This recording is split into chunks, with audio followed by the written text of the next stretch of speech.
जगत गुरु तत्वदर्शी संत रामपाल जी महाराज के अमृत वचन सर्व पवित्र धर्मों के पवित्र शास्त्रों के आधार पर।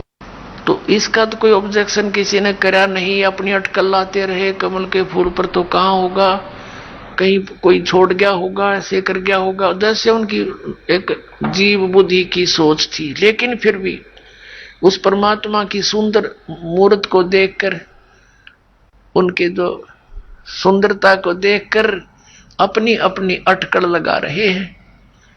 कोई कहता ये तो विष्णु जैसा दिखाई देता है, जैसे साक्षात भगवान विष्णु ही आए हो।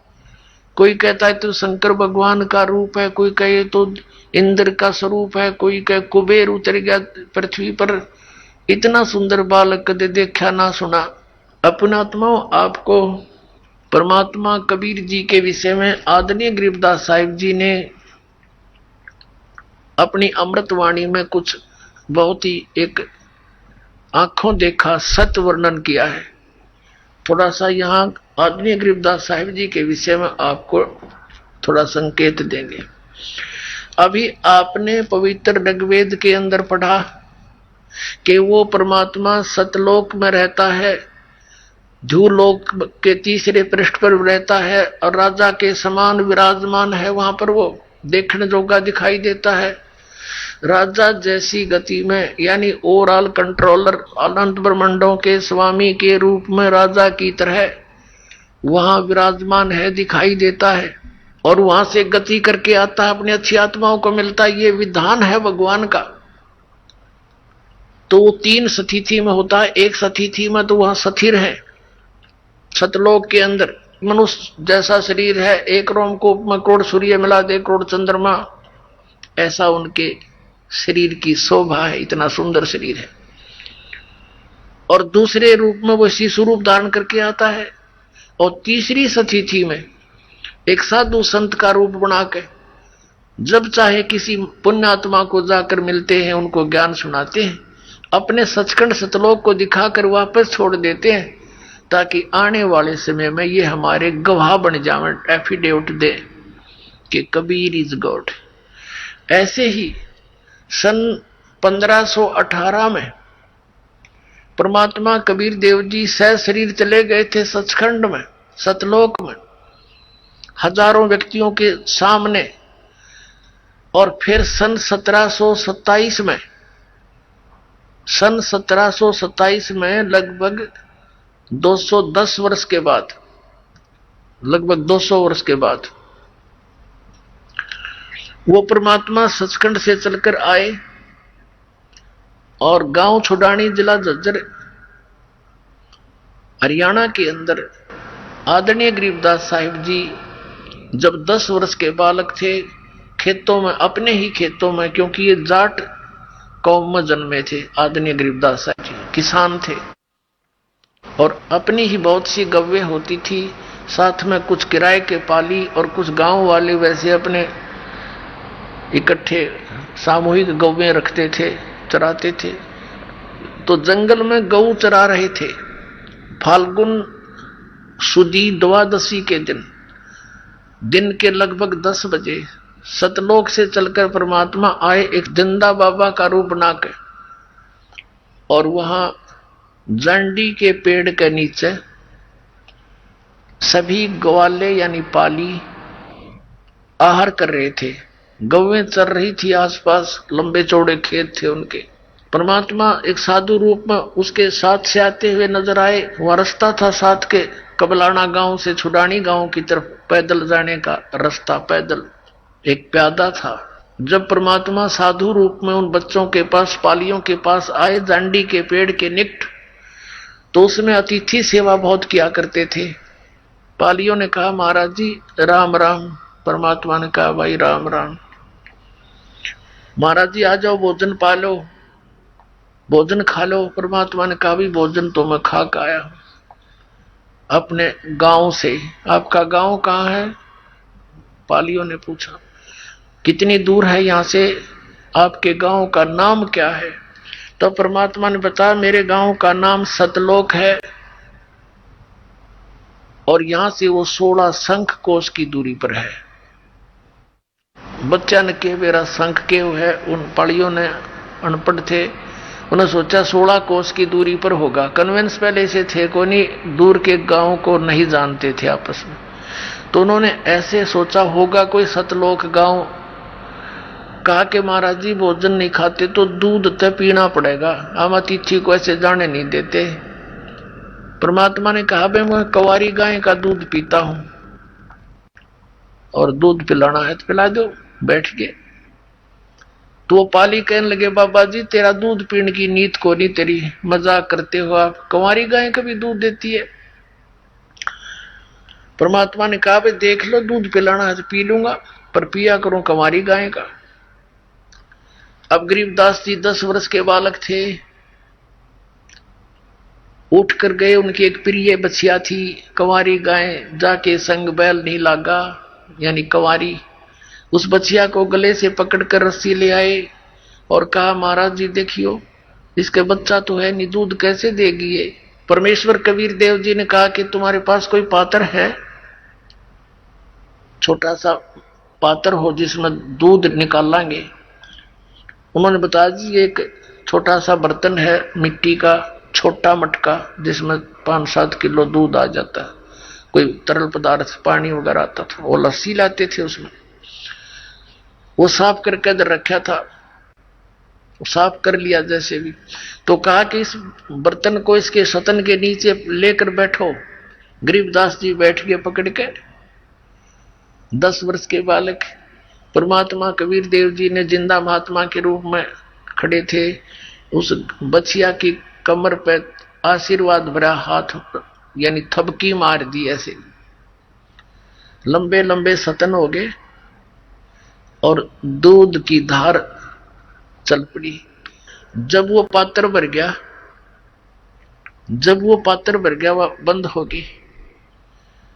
गरीबदास जी ने कहा हे महाराज आपने तो कमाल कर दिया, लो दूध पी लो। अब परमात्मा ने आधा दूध पी लिया, आधा छोड़ दिया और कहा ले भाई बच्चों ले लो ये प्रसाद, तुम भी बांट लो। वो बड़े बड़े जो पाली थे वो कहने लगे हम ना पीवा जादू जंत्र का, पाप का दूध कुंवारी गाय का काट दिया निकाल दिया, और तू ना जाने के जादूगर और तेने जूठा कर दिया, पता नहीं तू किस जात का है, हम ना पीवा तेरा जूठा दूध। वो तो उठ कर चले गए, घबरा भी गए कि ये तो जादूगर सा दिखा है। वो तो दूर चले गए और रह गए अकेली प्यारी आत्मा उनकी गरीबदास साहिब जी। तब उनके परमात्मा और उस प्यारी आत्मा की काफी गोष्ठी हुई। तब गरीबदास जी ने कहा भगवान सचमुच ब्रह्मा विष्णु महेश इन देवताओं से ऊपर भी कोई भगवान है? कहा कोई ऐसा स्थान भी है जहां कभी जन्मते मरते नहीं, जैसा आपने बताया, कृपा मुझे एक बार वो दिखा दो। दाता ने तो दिखाना ही था, उसको गवाह बनाना था।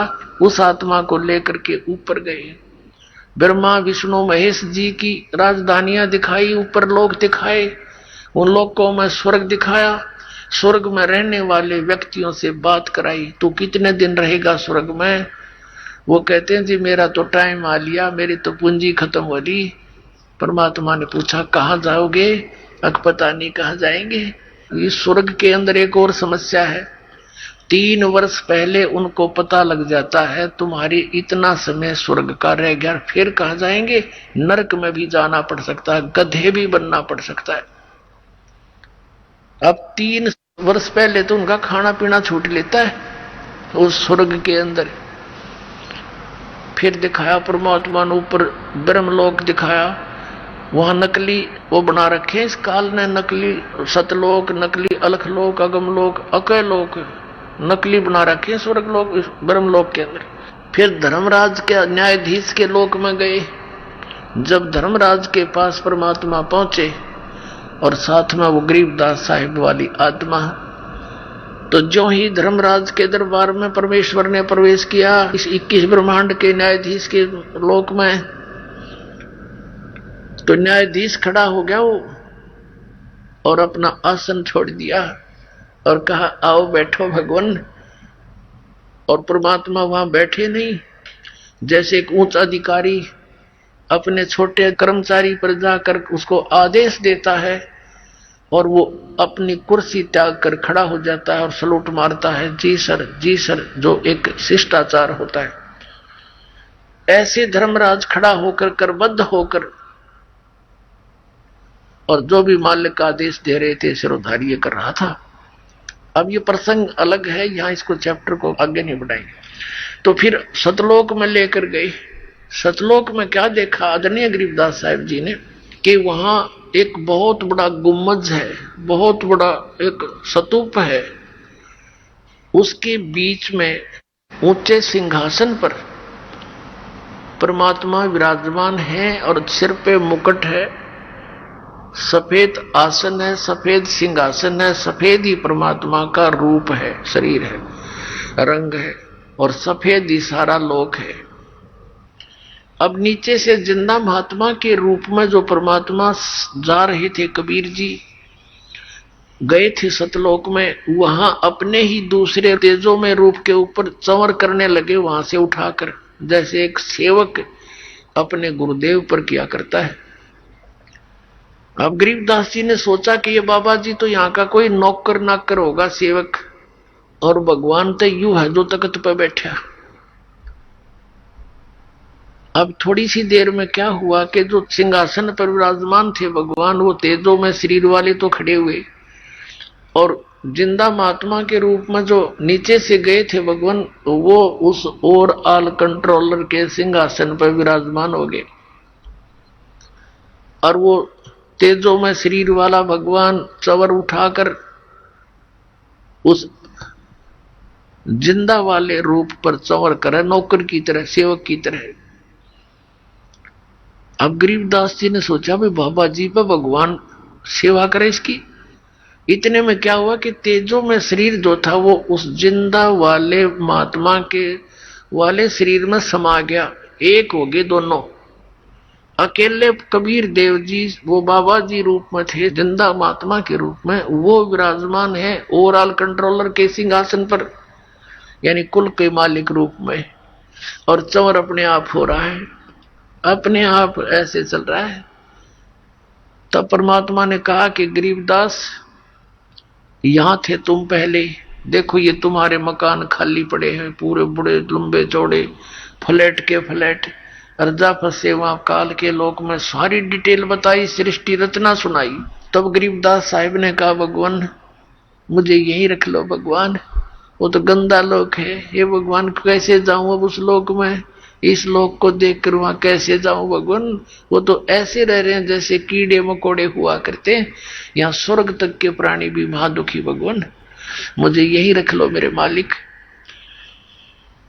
परमात्मा ने कहा कबीर जी ने कि नहीं बेटा, तुम यहां से जब गए भक्ति से परिपूर्ण थे, और वहां जाकर तुम्हारी बैटरी डाउन होगी सारे की, ये तो मैं अपनी शक्ति से तुझे यहां लाया हूं।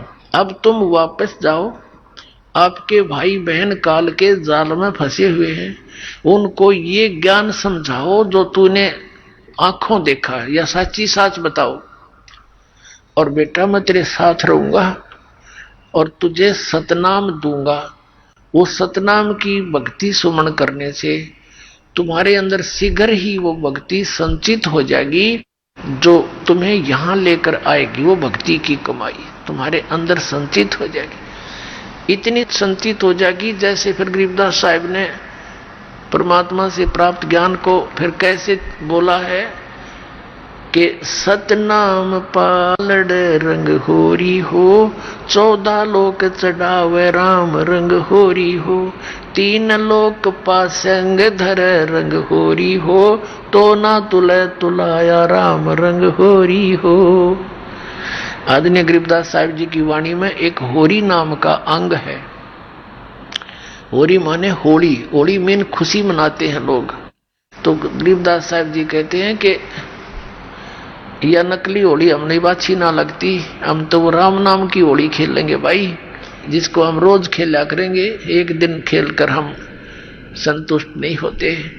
तो क्या बताते हैं कि इस सतनाम के श्वास उस श्वास के द्वारा जो आपको दिया जाता 2 अक्षर का मंत्र, जिसमें एक ओम है, एक तत्व गुप्त है, जिसको सतनाम प्राप्त है उसको ज्ञान है। इसके एक श्वास उश्वास का सिमरण आपको बताया जाता है विधि जब नाम दिया जाता है। तो एक श्वास का सिमरण आपकी वो कमाई डिपॉजिट होगी आपके गुड अकाउंट में, और वो इतनी वैल्यूएबल है, वो इतनी कीमती है कि यहाँ के 14 लोक, जैसे 7 नीचे के पाताल और ऊपर ये शिवलोक, विष्णु लोक, ब्रह्मा का लोक, धर्मराज का लोक, दुर्गा का लोक, ब्रह्म का लोक, और ये जो दूसरे हैं गोलोक वगैरह, इन 14 लोकों को दूसरे पलड़े में रख दे और एक पलड़े में रख दे एक श्वास उस श्वास के सतनाम की कमाई, वो वैल्यू, कीमत।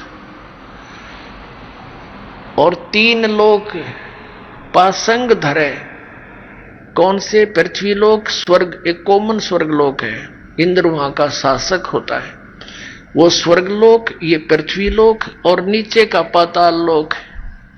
कहते इन 3 लोकों को ये तो इस सौदे में है ही नहीं। जैसे पहले एक सिंपल से तराजू होया करते थे, तखड़ी, एक डंडी बांध के उसके बीच में एक रस्सी बांध लेते, दोनों किनारों पर पलड़े लटका दिया करते थे। और कोई सौदा लेने के लिए व्यापारी आता था हमारे घरों पर, क्योंकि दास का जन्म एक जाट किसान परिवार में हुआ, तो बढ़िया लोग आते थे, गेहूं कणक जैसे बाजरा ज्वार चने गुड़ शक्कर आदि लेने के लिए। तो हमारे पिताजी कहते थे, भाई लाला जी पहले तेरी ताखड़ी चेक करा, इसमें कोई एरर तो नहीं है, इसमें पासिंग तो नहीं है। तो वो दिखाता था, यदि उसमें कोई डिफेक्ट होता तो उसी जो कणक जैसे चने तोलने हैं, तो चनों की एक मुट्ठी भर के उसको बैलेंस करने के लिए एक पलड़े में जिसमें डिफेक्ट होता था उसमें डाल दिए जाते थे इतने चने, वो सेट हो जाता था, एरर लेस हो जाती थी। फिर जिस साइड में वो चने रखे थोड़े से, उस साइड में बट्टे रख दिए जाते थे, दूसरी तरफ से फिर पलड़े से वो सौदा तोला जाता था। यानी जो पासिंग रूप में वो चने इतने रखे, वो तो सौदे में नहीं है, वो तो वैसे एक्स्ट्रा रखे, उनका कोई अकाउंट नहीं। तो कहने का भाव ये है कि एक सतनाम के सिमरण की कीमत विधिवत मर्यादा में रहते हुए पूरे संत से प्राप्त करके कितनी कीमत हो जाती है। सतनाम पालड़े रंग होरी हो, 14 लोक चढ़ावे राम रंग होरी हो, 3 लोक पासंग धरे रंग होरी हो, तो ना तुले तुलाया राम रंग होरी हो। होय होय। अब परमात्मा बताते हैं कि ऐसा मंत्र है ये गजब का, एक सतनाम का सिमरण इतनी कीमत आपको देगा, और बाकी वो 5 नाम काल के 3 वो दूसरे सतपुरुष अकाल मूर्त सबद स्वरूपी राम, ये तो कति एक अन्य के भी मंत्र नहीं है, ये मोक्षदायक नहीं है, ये तो भगवान की महिमा है इसके अंदर। और ये 5 नाम काल के ओंकार अलंकार ज्योति निरंजन है तेरा गजब है। और सोहम और सतनाम। अपने आत्माओं, जो हम प्रसंग पर आते हैं, जो आज का प्रसंग है, ये बहुत विस्तार से समझाना पड़ेगा कभी। अब क्या बताया आदरणीय गरीबदास साहिब जी को परम पूज्य कबीर परमेश्वर जी ने कि बेटा ऐसा मंत्र दे दूंगा, नेक नीति से भक्ति करना, मर्यादा में रहना, हमारी शरण में रहना, और थोड़े ही दिनों में आपका बहुत ज्यादा कीमत बन जाएगी। लेकिन एक ध्यान रखना, इस सतनाम को किसी को बताना नहीं। यदि ये काल के दूतों के हाथ लग गया तो पिछली पीढ़ी में जो हमने वायदा कर रखा है कलयुग में, काल से के सब जीवों को अपना सच्चा नाम सतनाम देकर पार करूंगा, इन काल के पंथियों का हाथ लग गया तो ये नकली पंथ इसी नाम को देते पाओगे, फिर हम विनता नहीं कर पाओगे। आप स्वयं जाप करना और अपनी वाणी में लिख देना। अब गरीबदास जी उधर से क्या देखा कि कुछ देर के बाद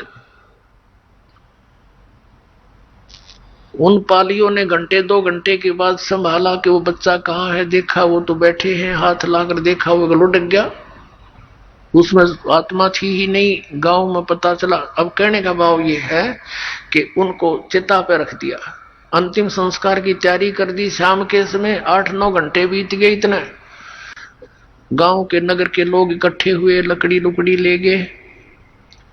तब परमात्मा ने गरीबदास जी की आत्मा को वापस भेज दिया, उस प्यारी आत्मा को शरीर में। चिता से उठकर चल पड़े और आंखों देखा हाल भगवान का वर्णन करने लगे, और वो वर्णन किया हुआ उनका आंखों देखा।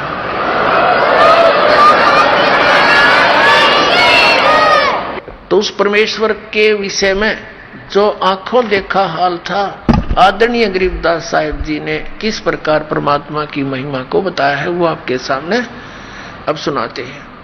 अपने आत्माओं, जैसे तुलसीदास जी ने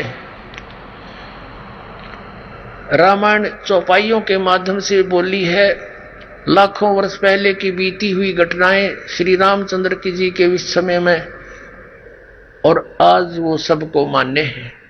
इसी प्रकार आदरणीय गरीबदास साहिब जी ने, उनकी जैसे तुलसीदास जी की दिव्य दृष्टि खुल गई थी, ज्ञान योग खुल गया था, इसी प्रकार गरीबदास जी का ज्ञान योग समर्थ शक्ति ने खोल दिया, उसके अंदर अपना ज्ञान फीड कर दिया, सच्चाई।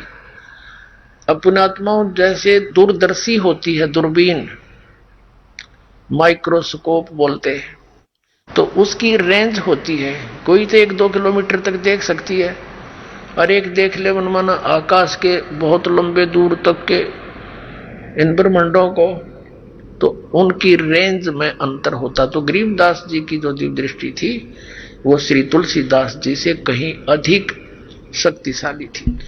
अब जिस प्रकार तुलसीदास जी की कृत रामायण को हम सत्य मानते थे, ऐसे ही गरीबदास कृत परमात्मा की महिमा को हमने सत्य मानना। देखना, आप सुनाते हैं आपको। 84 बंधन कटे कीनी कल्प कबीरी, 52 चतुर्दश लोक सब टूटे जम जंजीर, अनंत कोट ब्रह्मांड में बंदी छोड़ कहाए, सो तो एक कबीर है जो जननी जने नवाए। परमात्मा, सब कंसेप्ट क्लियर हो जाएंगे इस परमात्मा की वाणी तय। शब्द स्वरूपी साहेब धनी, शब्द से अंद सब माही, बाहर भीतर रम रहा जहां तहां सब ठाही, जल थल पृथ्वी गगन में बाहर भीतर एक, पूर्ण ब्रह्म कबीर हैं वो अवगत पुरुष अलेख, अनंत कोट ब्रह्मांड का एक रति नहीं भारे, सतगुरु पुरुष कबीर हैं ये कुल के सिरजनहार, सेवक हो के उतरे इस पृथ्वी के माही, जीव उदाहरण जगत गुरु बार बार बलि जाही। अब आदरणीय गरीबदास साहिब जी परमात्मा से परिचित होकर के क्या बताते हैं कि वो सारी सृष्टि के रचनहार कुल मालिक हमारे पिता सेवक होकर उतरे, कबीर दास को आए कबीर दास, सेवक होकर उतरे इस पृथ्वी के माही, जीव उदाहरण जगत गुरु बार बार बलि जाही। जीव को धारण करने के लिए वो जगत गुरु यानी पूरे विश्व को ज्ञान देने वाले, सच्चा ज्ञान देने वाले वो जगत गुरु। और गरीबदास जी कहते हैं मैं बार बार बलिहारी जाऊं उस परम पिता पे, उसने कैसे दया करी हमारे ऊपर। काशीपुरी कष्ट किया उतरे अदर अधारे, मोमिन को मुजरा हुआ वहां जंगल में दीदारे।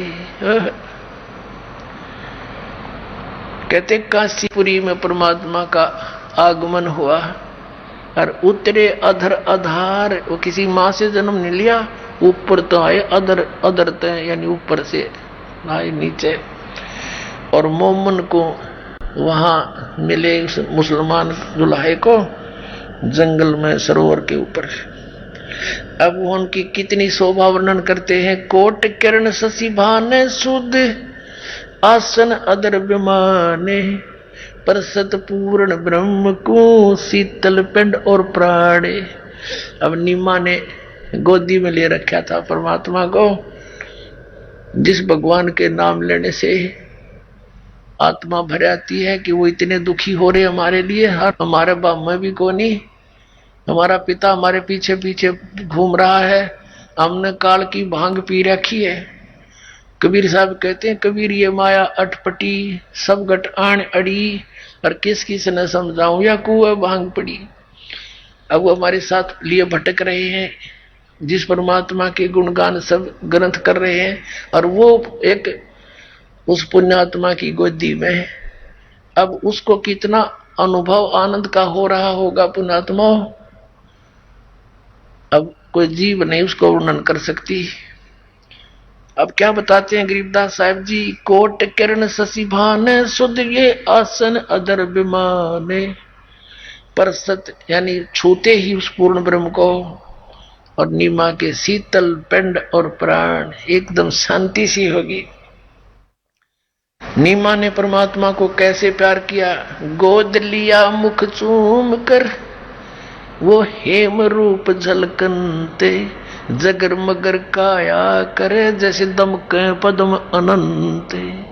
मां ने यानी एक मातृ भाव से बालक को जैसे प्यार किया करते, मुंह चूम के और सीने से लगाया। इतना सुंदर शरीर परमात्मा का जैसे सफेद बर्फ होती है, हेम रूप झलकंत। हिम हिम माने बर्फ,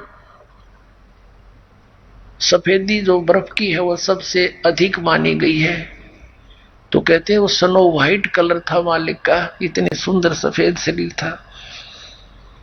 अब क्या, जब घर पर लेकर आगे बालक को, तो परमात्मा को देखें और के बोले, आपस में एक दूसरे की डिस्कस करते हैं। काशी उमटी गुल भया ये मोमन का घर घेरे, कोई कहे ब्रह्मा विष्णु है, कोई कहे इंद्र कुबेरे। के सिंपल चाइल्ड नहीं है ये, एक साधारण सामान्य बालक नहीं है, इतना सुंदर ऐसा रूप इसका। तो कहते हैं काशी उमटी यानी उमड़ का आगे पूरी काशी के नगर राजा तक भी आगे वहां देखने के लिए। काशी उमटी गुल भया, सारा शोर माच गया, और मोमन का घर घेरे, चारों तरफ तो घेर लिया घर उनका देखने के लिए। टोड़ के टोड़ गीत गाते औरतें, और कोई कहे ब्रह्मा विष्णु है, कोई कहे इंद्र कुबेर। जो भी देख कर जानो करो, ऐसा बालक तो देखा ही नहीं, जैसे खुद भगवान श्री कृष्ण आ रहे हो, भगवान शंकर आ रहे हो सकता है इंद्र और कुबेर मत आ रहे हो धन के देख। कोई कहे वरुण धर्म राय है, कोई कहते है ईश, 16 कला सुभान गति ही, कोई कहे जगदीश। भक्ति मुक्ति ले उतरे वे मेटन तीनों ताप, मोमन के डेरा लिया ये कहे कबीरा बाप। कहते वो परमात्मा सबका मालिक, और उस एक जुलाहे धानक को, एक मुसलमान जुलाहे धानक को और परमात्मा पिताजी बोलते हैं, बाप कहते हैं। कोई कहे छल ईश्वर नहीं, कोई किन्नर कहलाए, कोई कहे गण ईश का जो जो मात रिसाए। अब जैसे जितने नाम धरे ना उस बालक के ऊपर, कहते हैं उतना ही वह निम्मा उनने धमकावे। क्यों मेरे बच्चे का नजर लगाओगे तो कोई कुछ कह रहा है, कोई कुछ कह रहा है। खलक मुल्क देखण गया वहां राजा प्रजारीत, जम्बू दीप जिहाने में वो उतरे शब्द अतीत। दुनी कहे यू देव है, ये देव कहते हैं ईश, ईश कहे ये पार ब्रह्म है पूर्ण विश्व बीश। पुण्यात्माओं, अब क्या बताते हैं जो दास आपको वेदों और इस सत्य कथा से आपको प्रमाणित करना चाहता है कि कौन भगवान है, कहाँ प्रमाण है। एक तो आंखों देखा प्रमाण, ये एफिडेविट गरीबदास जी दे रहे, और फिर आपको वेदों में दिखाएगा दास, और फिर कबीर परमात्मा जी की लीला जो 600 वर्ष पहले आदरणीय धर्मदास जी ने लिखी थी अपने कर कमलों से, वो दिखाएगा। तो हम अपने भगवान को समझ लेंगे, पालेंगे। अब क्या बताया है, दूध न पीवे न अन्न बखे, न पलने झूलनते, अदर अमान ध्यान में ये कमल कला फूलनते। अब क्या बताते हैं कि 25 दिन के हो गए भगवान कबीर साहब, यानी एक लीला में शरीर में, और ना कुछ अन्न खावे ना कोई दूध पीवे, और स्वस्थ ऐसे जैसे रोज 1 किलो दूध पीता हो बालक, इतना स्वस्थ शरीर, और जैसे कमल की तरह कहते हैं नो, एकदम शरीर बढ़ता दिखे उनका। कमल का एक नेचर होता है, स्वभाव है। कमल का फूल किसी सरोवर में हो और उसमें जल भरना शुरू कर दिया जाए तो जितना स्पीड से जल ऊपर होगा तो कमल का फूल, वो पौधा उतना ही साथ के साथ उसे ऊपर रहेगा, इतनी स्पीड तो बढ़ जाएगा। तो यहाँ क्या बताना चाहते हैं, उससे तुलना कर रहे हैं आदरणीय गरीबदास साहब जी की। स्वस्थ तो ऐसा दिखे जैसे रोज किलो दूध पीता हो बालक, लेकिन खा पी कुछ नहीं रहे थे। तो नीमा को चिंता हुई, रोने लगी बुरी तरह के, ये बालक मरेगा, कुछ खाता पीता नहीं, अब तो ये कुछ ही घंटों का ही मेहमान है। बहुत बुरी तरह विलाप करने लगी। अब परमात्मा कहते हैं, करे करावे साइया मन में लहर उठा। रो रही थी अपने भगवान शिव जी को याद कर करके कि हे भगवान शिव जी, हे दाता, या तो ये बालक देना ही नहीं था, अपना रो पीट के समय पास कर रही थी। अरे परमात्मा, अब ये दिया है वापस ले रहे हो, अब ये आपकी दासी अब जीवन नहीं इस बिना, ये फाइनल फैसला। ये तो मालिक अंतर्यामी थे, समझ गए थे अब बुढ़िया मरेगी, इतना मरद तक के दे, क्योंकि वो नहीं मरना था, वह कितना मरे थी, पर उसका भय बढ़ गया कसूता और उसको संतुष्टि हो नहीं सकती।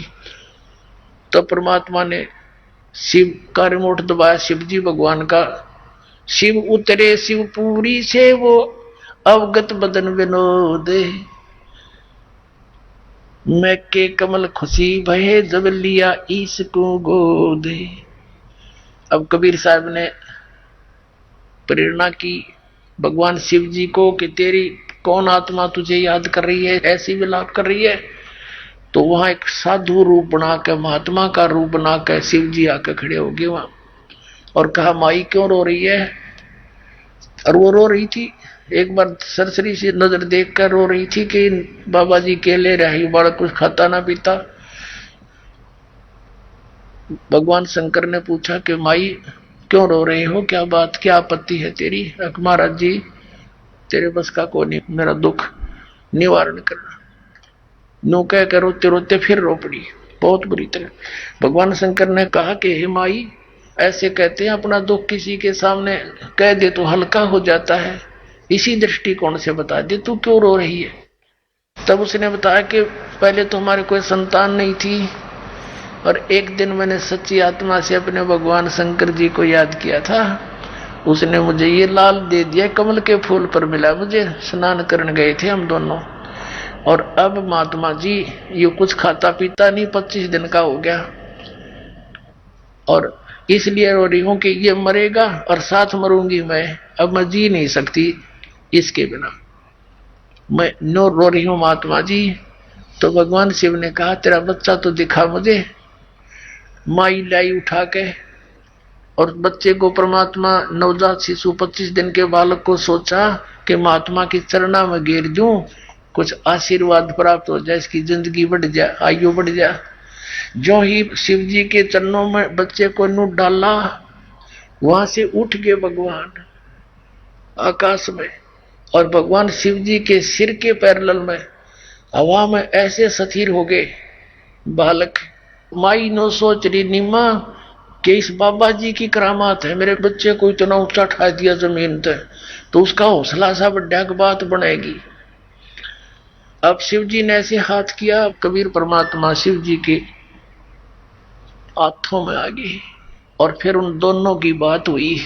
परमात्मा ने कहा कि शिव इनको कह दे एक कुंवारी गाय ले आवे, एक कोरा बर्तन ले आवे कुमार के थे स्वस्थ, और उसको धो के और आप इसके कमर पे हाथ मार दिए कुंवारी बछिया के, वह दूध देगी और उस दूध ने पीऊंगा। शिव ने कहा कि माई तेरा पति कहाँ है? आका भी बुलाती हूँ। वो अंदर था कि आइयो जी, ऐसे ऐसे महाराज जी कह रहे हैं एक बछिया ला, एक बर्तन लाना, कोरा कुमार के थे। अब गया वो नीरू, एक बछिया ले आया।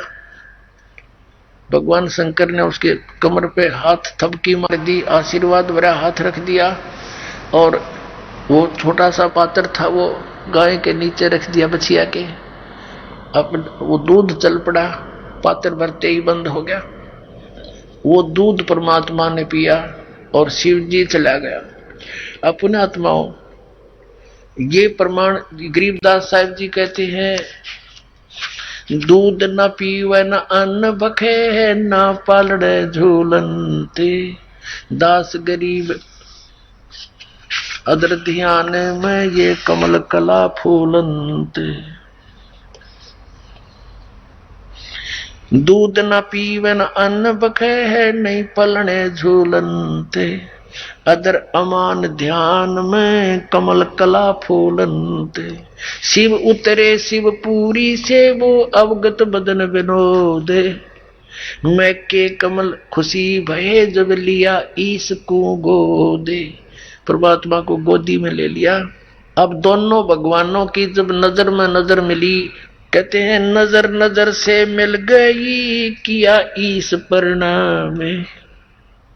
शंकर भगवान ने उस बालक को प्रणाम किया, गोदी में लिए लिए मत्था टेका। और धन मो मन धन पूर्णा, ये धन का सीनी काम है, कि धन है इस नगरी का जहाँ ऐसे सिद्ध पुरुष आए। अब शंकर जी भी ना समझ सके ये कौन है।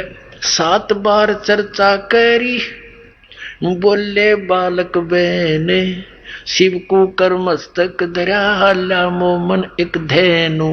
एक धैनु लिया, धैनु यानी गाय। अन ब्यावर को दूहत है, दूध दिया तत्काल, पीवे बालक ब्रह्म गति, ता शिव भय दयाल। अपना आत्माओं, ये तो आदरणीय गरीबदास साहिब जी की वाणी में स्पष्ट हुआ कि शिव जी वहां शिवलोक से आए थे, शिवपुरी तक, और परमात्मा के उनकी बातचीत हुई थी। और अपने आत्माओं, आदरणीय धर्मदास साहिब जी ने कबीर परमेश्वर जी की लीला 600 वर्ष पहले लिपिबद्ध की थी। और फिर काल के दूत कबीर पंथ में घुस गए, क्योंकि काल ने कहा था कि जब तुम जालोगे यहाँ पृथ्वी से, और तब आपका जो पंथ चलेगा, 12 नकली पंथ चलाऊंगा कबीर नाम से, और वो झूठे नाम देंगे शास्त्र विरुद्ध, और कहेंगे हम कबीर पंथी, आराओगे मेरे मुंह में। और कहते हैं 12 पंथ करूं मैं साजा, नाम तुम्हारा ले करूं आवाजा। और ये 12 पंथ नाम जो ले ही, सो हमरे मुख आन समोई, और अनेक पंथ में चलाऊं, या विद जीवों को भरमाऊं।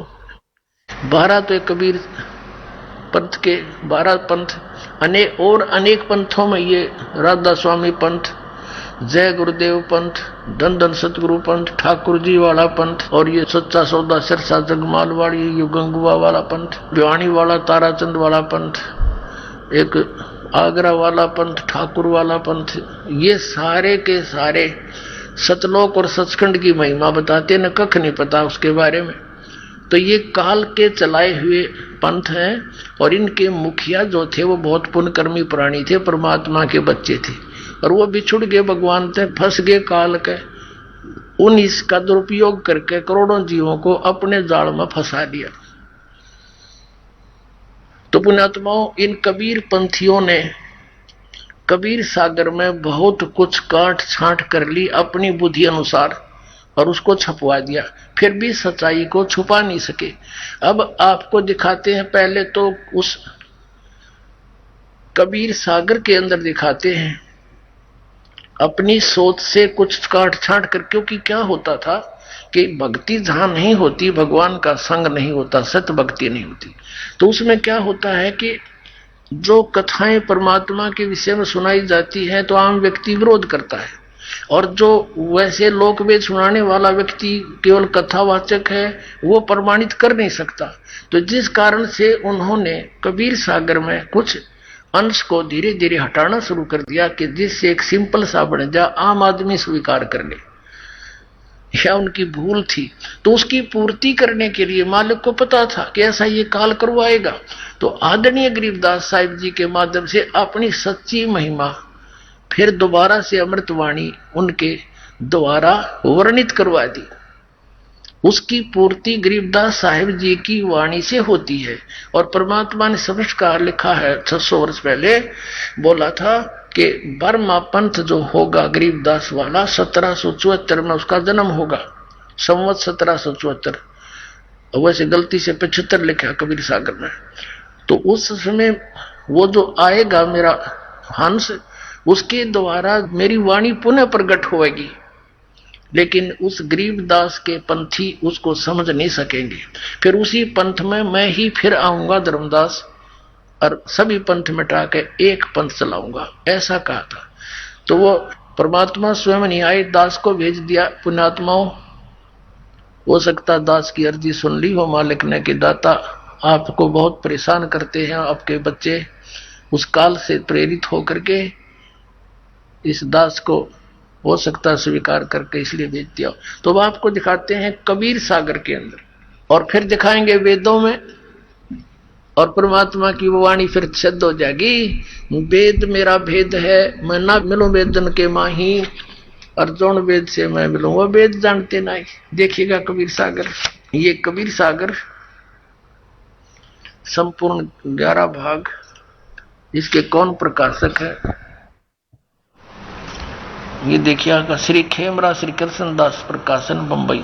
जो संशोधक है वो भी कबीर पंथी है, कबीर पंथी भारत पथिक स्वामी विमलानंद बिहारी द्वारा पुरस्कृत। मुद्रक एवं प्रकाशक है खेमरा श्री कृष्ण दास, अध्यक्ष श्री वेंकटेश्वर प्रेस, खेमरा श्री कृष्ण दास मार्ग मुंबई। अब इसके हम आपको दिखाते हैं, और ये है ज्ञान सागर, इसके 74 पृष्ठ पर। सुन जुल्हा बन भयो आनंदा, जिमी चकोर पायो निश्चंदा, ले सुत चले हर्ष मन की ना, और तासो पुनः अस बोल ही दीना। सुत काशी को ले चले, यानी पुत्र को प्राप्त करके चल पड़े। लोग देखण ते आव, अन्न पानी बख्शे नहीं, जुल्हा शोक जनाव, तब जुल्हा मन कीन दीवाना। अब इन कबीर पंथियों ने कहाँ इसको सेट किया है कि ये जो नीरू था जुलाहा रामानंद जी के पास गया कि हे महाराज मैंने एक पुत्र मिला है और कुछ खाता पीता नहीं, कुछ युक्ति बताओ। तो रामानंद जी ने बताया कि एक कुंवारी गाय लाकर उसके पास खड़ी कर दो, और फिर वो अपने आप दूध देने लग जाएगी, वो दूध पीवेगा। ये कोई सिद्ध पुरुष आया हुआ है। ये तो है कबीर पंथियों की अपनी जोड़ जुगाड़। लेकिन बात तो ये सच्ची है कि कुंवारी गाय का दूध पिया, लेकिन गरीबदास जी ने वो आंखों देखा, चित्रण किया पुनः। उन्होंने बताया कि शिव जी आए थे, शिवलोक थे, क्योंकि वो शिव के पुजारी थे। उस जन्म में गौरी शंकर और सरस्वती नाम के ब्राह्मण थे, और आकर के फिर उन्होंने युक्ति कबीर परमात्मा ने उसको बताई थी शिव जी को, और फिर वो ऐसे किया गया था। फिर भी जैसे है, हमने सिर्फ ये देखना है कि घटना ऐसी ही घटी, लीला ऐसी ही थी। आगे क्या कहा, तब जुल्ला मन की दीवाना, रामानंद सो कही उत्पाना, मैं सुत पायो बढ़ा गुणवंता, कारण कौन बखे नहीं संता। हे संत रामानंद जी, एक मेरा बहुत अच्छा बेटा है और कुछ खाता पीता नहीं, क्या कारण है। रामानंद ध्यान तब धारा, जुल्लासों तब वचन उतारा, पूर्व जन्म में ते ब्राह्मण जाति, हर सेवा की नी बली बाती। कुछ तुम सेवा हर की चूका, ताते भयो जुल्ला का रूपा, प्रीति प्रभु गए तोर लेनी, ताते उद्यान में सुत तो है दीना। ठीक है, अब ये नीरू है, नूरी नहीं, गलत से लिखा गया। नीरू नीरू वचन, वो नीरू बोला, हे प्रभु जस की ना तस पायो, आरत हो तव दर्शन आयो, सो कहिए उपाय गुसाई, बालक अक्षुदावंत कुछ खाई। ऐसा जतन करियो दाता, तो जो मेरे गेल बनी सो बनी। अब ऐसा कोई युक्ति बताओ जिससे मेरा बच्चा कुछ खा पी ले। आइए अब हम उन श्रद्धालुओं के अनुभव जानते हैं जो जगत गुरु तत्वदर्शी संत रामपाल जी महाराज जी से दीक्षा प्राप्त कर चुके हैं तथा उनके द्वारा बताए गए भक्ति मार्ग पर चल रहे हैं। नमस्कार जी। सच साहेब। क्या नाम है जी आपका? हेमलता। कहाँ से हैं आप? MP ग्वालियर।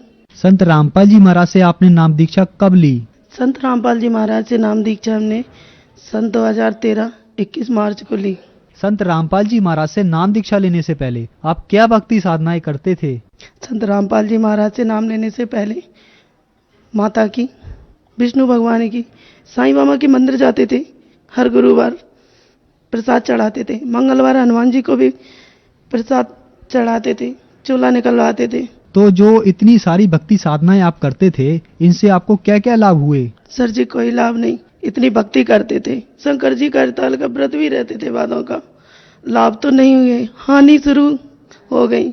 हमारे पति को सोराइसिस की बीमारी हो गई, सारा शरीर इतना था कि वहां पे उंगली भी नहीं रख सकते थे, आंखें, सर इतनी इतनी चमड़ी झाड़ते थे झाड़ू लगाते समय बिस्तर से, और जहां भी डॉक्टर को बताते थे इलाज करवाया, सारस्वत से भी दवा ली, जो गजराजा ग्वालियर का बड़ा हॉस्पिटल है गजराजा में बैठते हैं, उनसे भी 3000 की दवाई आती थी। काम धंधा इतना था नहीं, छूट जाता था, शरीर में बहुत दर्द रहता था, सोचते थे बच्चे कैसे पालें। एक बेटी एक बेटा था, वो भी पढ़ रहे थे, उनकी फीस भरना मुश्किल हो रही थी, कमरे का किराया कैसे दें। भगवान कहते इतनी भगवानों की पूजा कर रहे हैं, इतना इन्हें याद कर रहे हैं, फिर भी ये भगवान हमारी सहायता क्यों नहीं कर रहे हैं। कभी कभी लगता था ये पत्थर में बैठे हैं तो कहीं पत्थर तो नहीं। फिर 2011 में लड़का पेट में बच्चा आया और वो सिविल हॉस्पिटल में अच्छी तरह नॉर्मल डिलीवरी हो गई। 21 दिन का होगा, हमारा बच्चा खत्म हो गया। उसकी कनपटी नीली पड़ी थी, तुम्हारे पति ने बोला कि आपने इसके ऊपर हाथ रखा है मुंह पे, बच्चा आपने मारा है। हे भगवान, मैं माँ हूं, मैंने दोनों बच्चों को भी लिटाया है, मैंने अपने पति से हाथ जोड़ के प्रार्थना की है, बच्चे को मैंने नहीं मारा। सन 2010 में हमारी मम्मी भैया करौता से नामदान लेकर आए संत रामपाल जी महाराज से। उन्होंने हमें बताया, भाई हमारे पास आया, हम संडे के दिन गोबर से लीप कर पूजा करते थे, सूर्य भगवान को 2:30-3 बजे टिक्कर बनाते, भोग लगाते, प्रार्थना करते कि हे भगवान हमारी सुन लो, हमारे पति की बीमारी ठीक कर दो। कुछ तो बच्चे की तड़प में रोते थे, फिर भी व्रत पूजा बंद नहीं कर रहे थे, हानि हो रही थी हमें बहुत। फिर भाई बोला आप भगवान को नहीं जानती, जो सच्चा परमात्मा उसे आप नहीं जानती। कौन है भगवान? नहीं, शंकर जी। बोले नहीं, ये भी काल है। फिर विष्णु भगवान होंगे भगवान। बोले ये भी काल है, तो आखिर भगवान कौन है? मैंने भाई को बोल दिया आप रावण के लोग से आए हो, आप उल्टा सीधा बोल रहे हैं। बोले दीदी आपको समझ में नहीं आ रहा, आप हमारे साथ चलो। भाई घर ले गया, तो वहां पे गुरु जी का सत्संग चल रहा था। मुझे समझ नहीं आया कि परमात्मा क्या बता रहे हैं, क्षर पुरुष अक्षर पुरुष। तो ज्ञान गंगा दी कि आप ज्ञान गंगा पुस्तक लेते जाओ। घर पे आके मैंने उसे पढ़ा, अनुभव पढ़े भक्तों के पीछे, तो थोड़ी हृदय में आई कि ये परमात्मा है संत रामपाल जी महाराज। तो वो 1.5 साल पुस्तक हमारे घर पर रखी रही, कभी कभार पढ़ते थे और लोगों को भी बताते थे। हमने नामदान तो नहीं लिया था कि ये संत आए हैं, ये भगवान है, इनसे नामदान ले लो, सारे रोग खत्म। फिर हम कहते थे मेरे तो रोग खत्म नहीं हो रहे, मेरा घर उजड़ रहा है, मेरे पति भी मुझसे उस बच्चे के पीछे लड़ते थे, तूने मार डाला।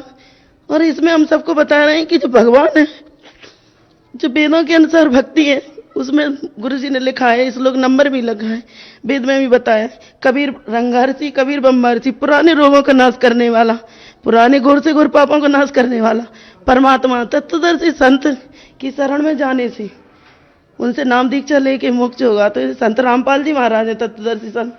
अगर ये भगवान है तो हमारी क्यों नहीं सुन रहे? नामदान तो हमने ले नहीं रखा था। फिर सर जी क्या हुआ कि हमारे एक बच्चा और पेट में आया, जो है भी वो बच्चा पेट में आया, तो वो पहले जैसा हाल हुआ हमारा। पेट में दर्द हुआ, पहले ही बच्चा सूख गए थे, एवर्सन करवाना पड़ा। तो हम डॉक्टर के पास चले गए, डॉक्टर के पास गए, वहां से दवा बोले ये खा लो, कल आना। तो रास्ते में फोन आया मम्मी का कि मत करवाओ, ये पाप है, आपको संत रामपाल जी महाराज के पास ले चलेंगे, आप भरोसा रखो, वो भगवान है, आप उनसे नाम दीख चले ना, आपके बच्चा की भी रक्षा होगी, आपको मोक्ष भी मिलेगा और ये आपकी परेशानी टल जाएगी। मैंने वहां से बोला कि वो भगवान है कि तू किताब नहीं पढ़ती? पढ़ते तो हैं, किताब पढ़ते हैं, लेकिन हमें क्यों नहीं सुख मिल रहा है कि बेटा नामदान लेना पड़ता है गुरुजी से। हम घर पर आए, घर पर भगत जी को बोला, भगत जी नॉनवेज के रेस्टोरेंट में काम करते थे, खाते पीते भी थे। भगत जी बरवाला चलो, वहां पे जो संत आए वो परमात्मा है, वो भगवान है संत रामपाल दास जी महाराज। तो बोले वो भगवान है कि हाँ। तो किसी दोस्तों से पूछे, बोले गुरु तो ठगते ही अपना धंधा बना रखा है, कहीं कोई भगवान नहीं है, और जो हमारी किस्मत है वो हमें भोगना ही पड़ेगा। आए दिन घर में क्लेश रहता था, हमारे पति भी अच्छे से बात नहीं करते थे, लड़ते ज्यादा थे। तो उस बच्चे को 2-2 3-3 दिन में भूखी रहती थी वो भी बच्चा। मैंने प्रार्थना लगाई, गुरुजी आप परमात्मा हो, वो बच्चा भी गिरने वाला था, क्योंकि जो उस बच्चे का ब्लड भी आता था टॉयलेट में और ऐसे से टुकड़े भी आते थे कि कुछ है। भगत पति को दिखाया, बोले चल डॉक्टर के पास। तो इतनी पीड़ा हो रही, उस दिन हम परमात्मा संत रामपाल जी महाराज का सुमिरन कर रहे थे कि हमें याद आया ज्ञान गंगा में। तो उस ज्ञान गंगा को खोला, उसमें एक पेज था, कबीर साहब वो चौराहे पे बैठे समुद्र को बांध रहे हैं, वो फोटो लेके उसकी फोटोकॉपी करा के हमने घर में लगा दी। घर में लगा दी तो भूत प्रेतों का जो साया था, जो हमें आवाजें आती थी, सो नहीं पाते थे, वो बंद हो गया। और दूसरा ये लॉकेट जो अपने पति के पर्स से निकाला, भैया ने दे दिया था, वो हमने नामदान से पहले पहन लिया। हमारे बच्चे की रक्षा हो गई, दर्द बंद हो गए। डॉक्टर को दिखाया तो बोले ठीक ठाक है। तो माँ से बोला कि मुझे ले चलो, भगत मेरे पति राजी नहीं हुए ले जाने को, कि बोले गुरु कोई नहीं है, ऐसे ही सब ठगते हैं। तो हम पता कर रहे थे कब है, कब जाए इस तारीख को, भैया से भी पूछ रहे थे। तो बोले 23 या 28 हो गई। तो रात में सो गई, मेरी बेटी को सपना दिया गुरुजी ने, बेटा 21 तारीख को आना, तुम्हें नाम मिलेगा, पूरे परिवार को मिलेगा, बरवाला आ जाना सतलोक आश्रम में। लड़की उठ के बोल गई मुझे नहीं पता कौन सी तारीख है, 20 को चलो, 21 को गुरुजी नामदान देंगे। फिर आश्रम गए, आश्रम में जब हमने नाम वहां पे फॉर्म भरा, बोले आप नामदान ले लो। नहीं मुझे नहाना है, बोले नहीं नहीं आप नामदान ले लो। सीधे जाके नामदान लिया, वहां पे संत रामपाल जी महाराज से नामदान लिया। जब लौट कर वापस आए, हमारी भगत जी की दारू छूट गई। जो पुड़िया हमें भी आदत पड़ गई थी पुड़िया खाने की, वो भी छूट गई। पहले ही गुरुजी ने 3 महीना से छुटवा दी थी नामदान लेने से पहले, और फिर बुला लिया मालिक ने तारीख दे के शरण में। और उधर से लौटे तुम्हारे भगत जी नॉनवेज का काम छोड़ दिया, अब घर पे बैठ गए, माला करने लगे दोनों। सुमिरन गुरुजी ने जैसे भी भक्ति बताई, अब घर वाले सब बोले कि आप इतने परेशान हो रहे हो तो तुम है ना ये सब छोड़ दो। मैंने कहाँ है परेशानी, इनका रोग ठीक हो रहा है, भगत जी ठीक हो गए, मेरे पतिदेव ठीक हो गए, बीमारी भी ठीक हो गई। संत रामपाल जी महाराज से नाम दीक्षा लेने से पहले ही आपके बच्चे की रक्षा सिर्फ किताब पढ़ने से ही हो गई, लॉकेट से ही आपकी कुछ बीमारियां ठीक हो गईं। संत रामपाल जी महाराज से नाम दीक्षा लेने के बाद भी क्या आपको कोई लाभ हुए? वो तो बहुत चमत्कार ही हो गए, जीवन दान दे गए गुरुजी। जब बच्चे डिलीवरी होनी थी 2 तारीख को, ऐसा डॉक्टर ने बोला था, 2 को हमारे पतिदेव रेडी लगाते थे, उस पर चले गए। रेडी के बाद पानी बरसात होने लगी, फिर लड़की ने फोन लगाया कि पापा आ जाओ, मम्मी को दर्द शुरू हो गए।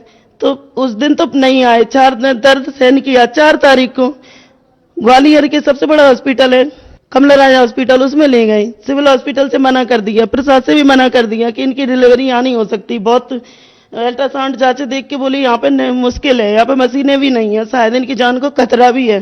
तो वहां पर ले गए, वहां पर ऑपरेशन रात के 12 बजे हुआ।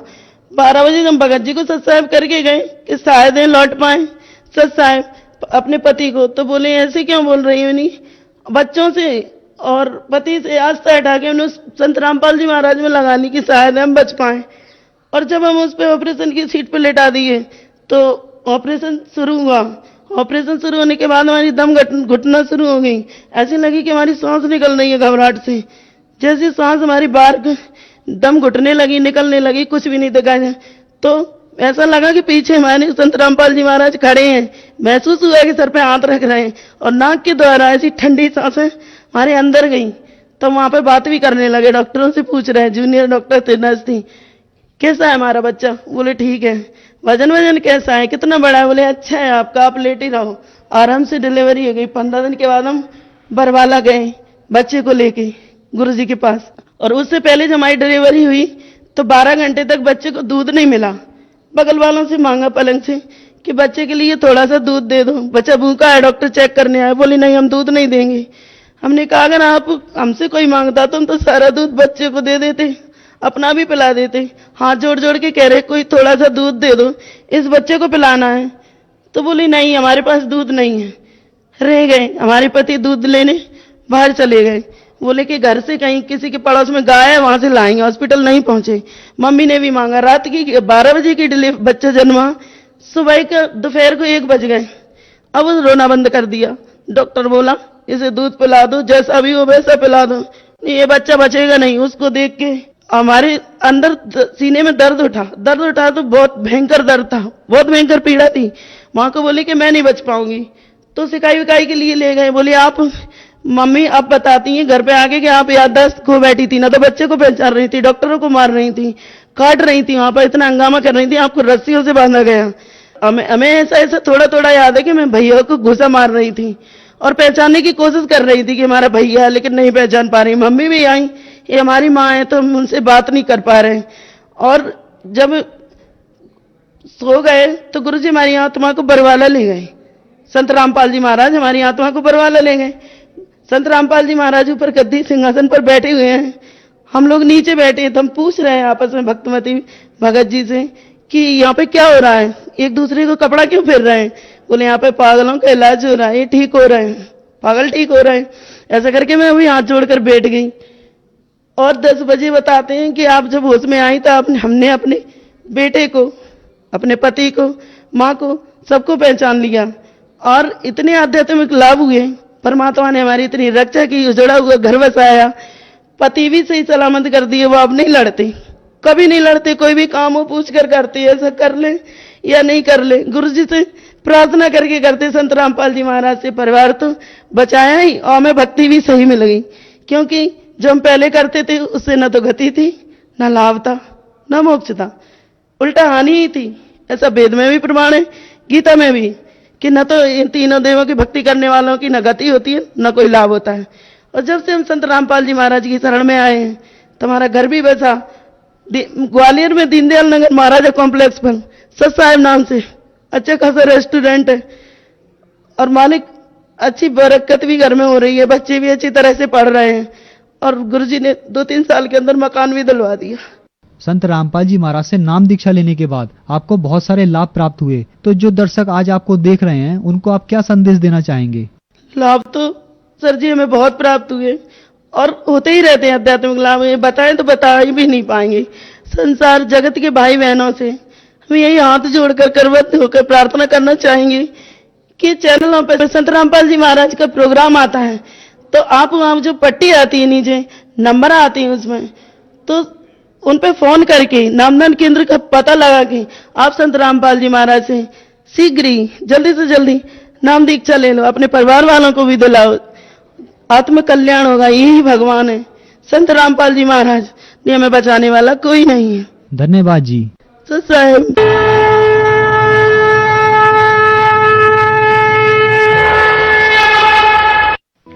आप सुन रहे थे जगत गुरु तत्वदर्शी संत रामपाल जी महाराज के मंगल प्रवचन।